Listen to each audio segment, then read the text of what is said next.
David Benavidez versus Bivol is now a potential fight. Now, why do I say this? Well, David Benavidez in an interview said that he is willing to go up to 175 and fight Bivol. I sparred Bivol. I know him very, very well. So I would definitely be more than willing to go up to 175 and fight for the belts if I've given the opportunity. Now, who will actually win this fight? Well, before we talk about who's going to win this fight, let's talk about their latest performances in which David Benavidez fucked up David Lemieux, in which he TKO'd him in round 3. And yet Lemieux, coming back with that one, something hits. Not going down, Raul.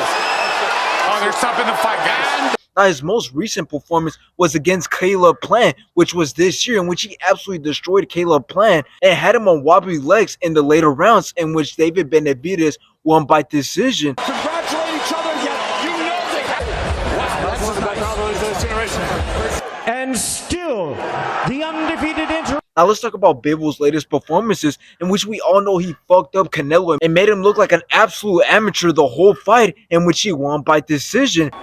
He's still undefeated and still the WBA heavyweight champion. After this, he went out to fight Gilberto Ramirez, in which again he just destroyed Gilberto. Gilberto just had trouble defending Bivol's combinations. He was just way too fast, and Bivol just landed way too much and was way too accurate, and that's why he won by decision. For your winner by unanimous decision, he's still undefeated and still the WBA. Now, in my opinion, David Benavidez definitely has a skill, as he's proven it so many different times, and his record speaks for itself. But at the same time, there are some things to look out for when talking about him fighting Bivol. First is obviously the weight, because I know he probably trains around Bivol's weight, if not heavier, but at the same time, it is a whole totally different thing when you're talking about fighting on a big stage at a weight that you're not used to, because it could make a huge difference. So based off this, I don't think that David Benavidez will be able to get the job done against Bivol if the fight was to happen. If anything, I could see this fight going the same way that it did for Canelo, as he went up in weight because he felt good about his previous performances,